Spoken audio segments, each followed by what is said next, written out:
queridas crianças, irmãos e irmãs. Jesus continua ensinando os seus discípulos.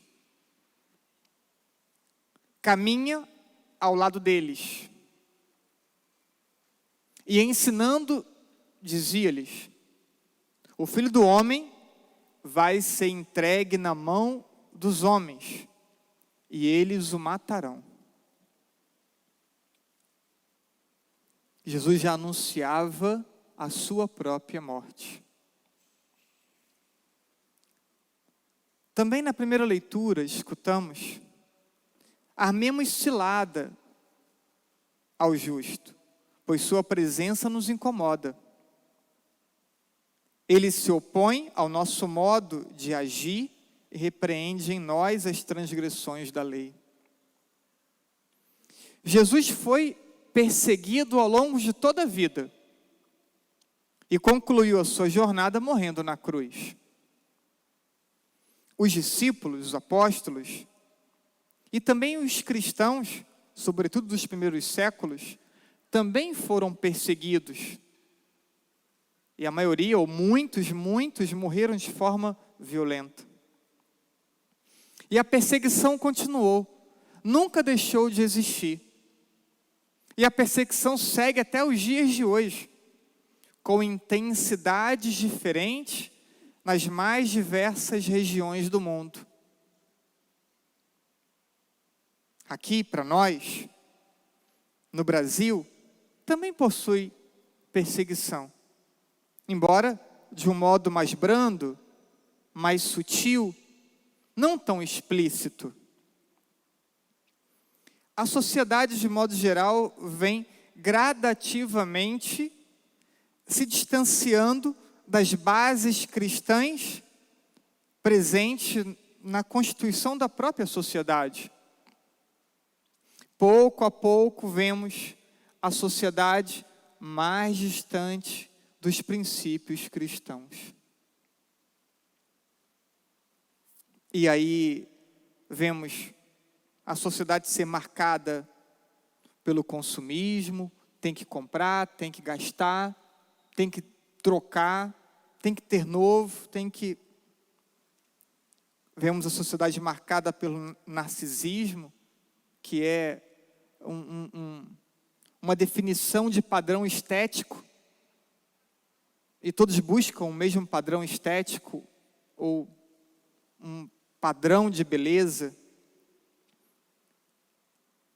Vemos a ênfase no prazer, o prazer como determinante no comportamento das pessoas. Vemos a mentalidade antinatalista, do não nascimento, do poucos filhos. Vemos cristãos, já vi aqui na paróquia, cristão dizer: eu não quero ter filho. Vemos a cultura do provisório. Papa Francisco fala tanto disso. As pessoas também passaram a ser provisórias, descartáveis. E quando o Papa fala disso, lembra dos idosos, lembra de pessoas com algum tipo de deficiência. São descartadas pela sociedade.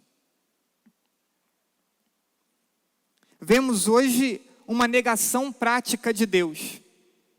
Quando não uma negação explícita, vemos uma negação prática. A pessoa diz crer em Deus, mas não se compromete com nenhum tipo de prática que corrobore aquilo que ela apresenta.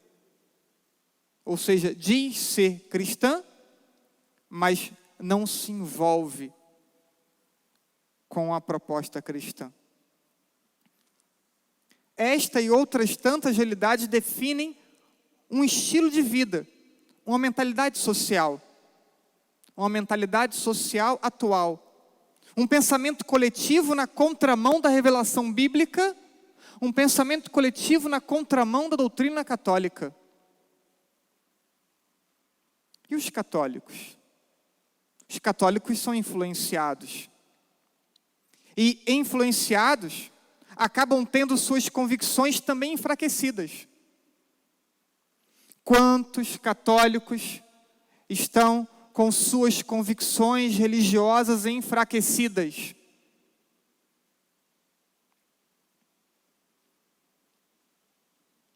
Os costumes cristãos vão se tornando pouco a pouco estranhos para a sociedade.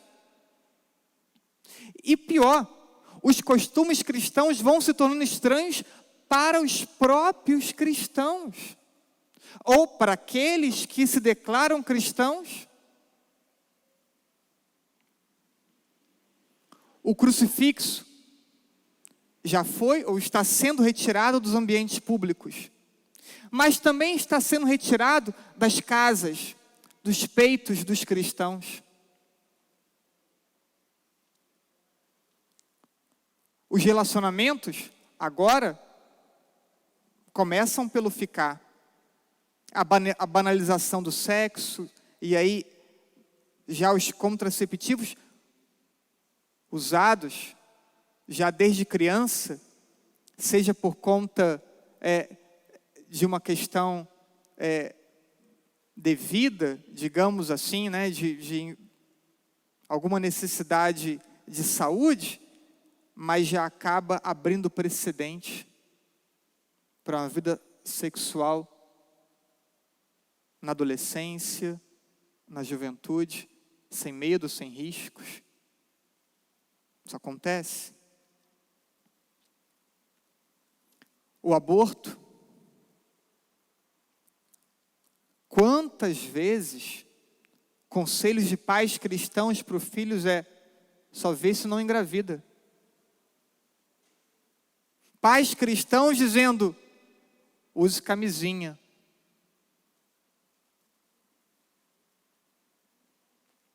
As roupas decotadas, quando se tem alguma noção, fala, né, não é a roupa que eu vou para a missa. Mas então, embora aqui na igreja já liga o ar bem friozinho, né? O povo já vinha com casaquinho. Então, já diminuía aqui as alcinhas na missa, só com o ar ligado, né? De tanto falar, não deu jeito, então o ar sempre ligado, bem friozinho, e assim o povo já traz o casaquinho de casa, né? E ainda fica encolhido na missa ainda, né? Então, mas não é a missa, é a nossa vida e é a presença de Deus na nossa vida. Ontem dava a segunda formação sobre vida espiritual e o tema era presença de Deus. Será que temos consciência que vivemos na presença de Deus o tempo inteiro, sob seus olhos? Porque se tivermos tal consciência, então não é uma roupa decotada para a missa, é uma roupa decotada para momento algum. Porque não é só o templo, igreja é o meu corpo.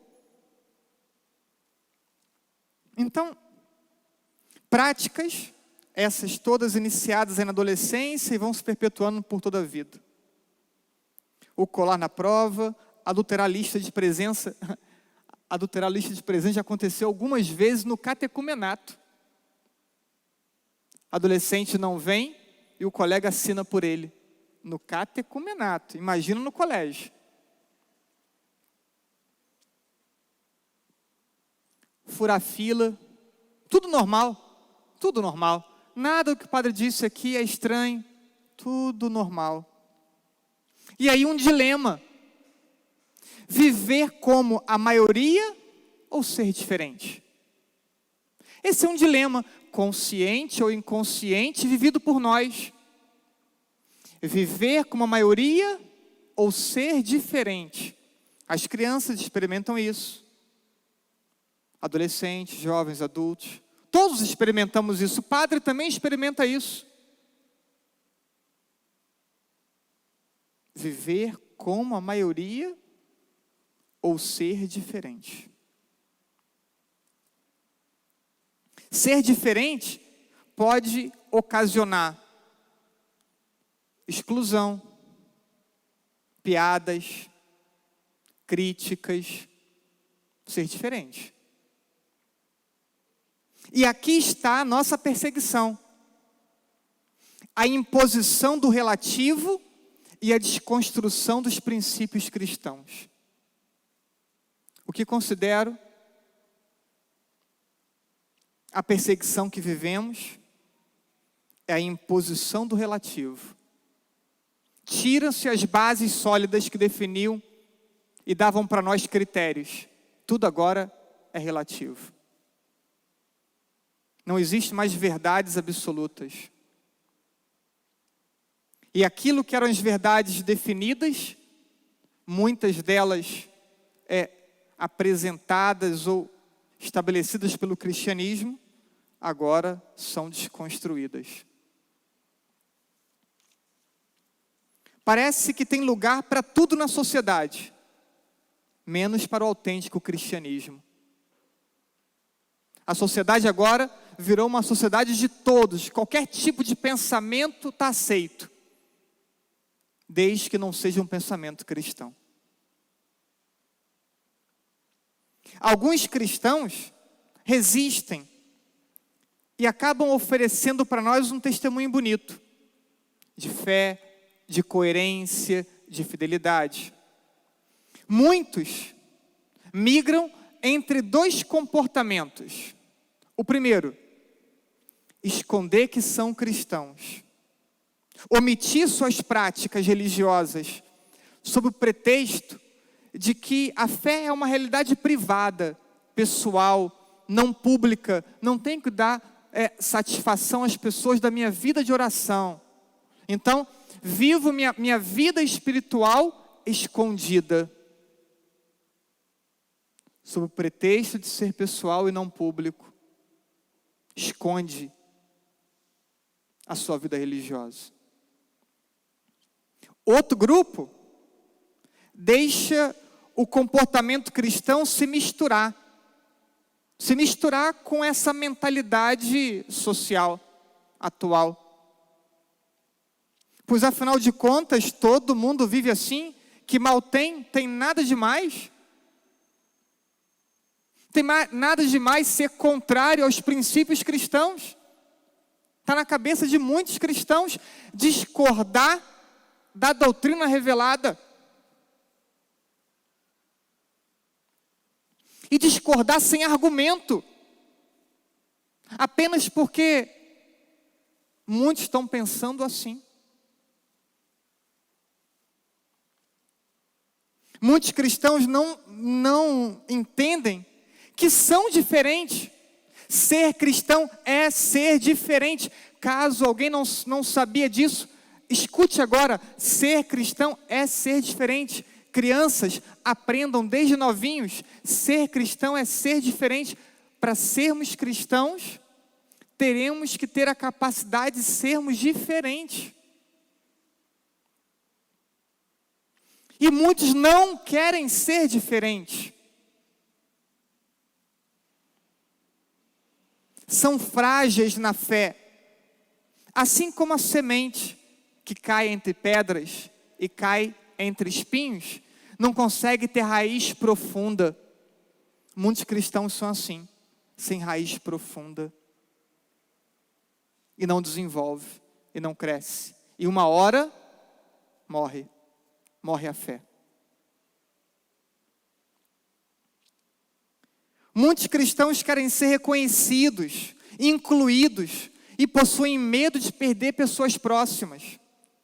Adolescentes, então, né? Mas acontece com todos, mas adolescente, como é importante o grupo, né? Estar inserido em um grupo, e aí tem medo de ser excluído do grupo, quer estar incluído, e diante do receio de não ser aceito, negam a fé, negam a igreja, negam as convicções cristãs.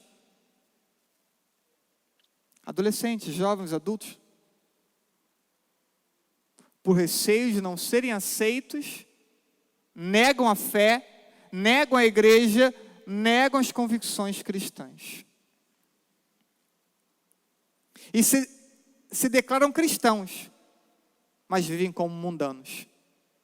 A mentalidade é mundana. E esses cristãos que não estão dispostos a viverem a fé com coerência, não se convertem. E ainda tentam desanimar os que estão se esforçando. Temos perseguição dentro da igreja. Os que não querem se converter, os que não querem mudar a sua mentalidade, os que não querem mudar o seu comportamento, tentam influenciar outros que estão tentando. Em vez de mudarem a si, não, querem desencorajar os outros. É mais fácil desencorajar os outros do que mudar e se converter. De modo implícito, vai minando pouco a pouco a disposição de santidade dos bons cristãos. Dentro da própria igreja, encontramos cristãos que tentam pouco a pouco minar o esforço de santidade de outros. Para uns eu pergunto: você está preparado para as incompreensões? Está preparado para as incompreensões? Tem estrutura para resistir à pressão e se manter coerente? Para uns essa é a pergunta. Para outros a pergunta é diferente. Para outros eu pergunto: reconhece que vive como se não fosse cristão? Reconhece que vive como se fosse mundano? E reconhecendo isso, está disposto ou disposta a mudar? Não tenham medo. É o Senhor quem sustenta a nossa vida. E cantamos isso na resposta ao Salmo. É o Senhor quem sustenta a minha vida. Cantamos no Salmo. E isso tem que ser uma verdade para nós. É o Senhor que me dá força. É o Senhor que me fortalece. E por isso vou me manter fiel. E por isso vou trilhar um caminho de santidade.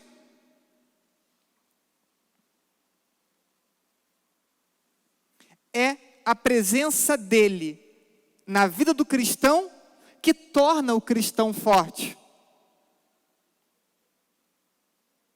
E somos convidados a experimentar essa fortaleza vinda da presença de Deus. Não abramos mão da sabedoria cristã, dizia a segunda leitura, sabedoria que vem do alto, sabedoria que é pura, pacífica, modesta, conciliadora, cheia de misericórdia, de bons frutos, uma sabedoria que é sem fingimento. Essa é a sabedoria que deve definir nossa vida. Não queiramos o reconhecimento humano, mas a santidade de vida. Não importa se vão nos reconhecer ou não, importa que eu esteja bem aos olhos de Deus. Importa que eu esteja caminhando na realização da vontade de Deus. Independente do que vão pensar de mim.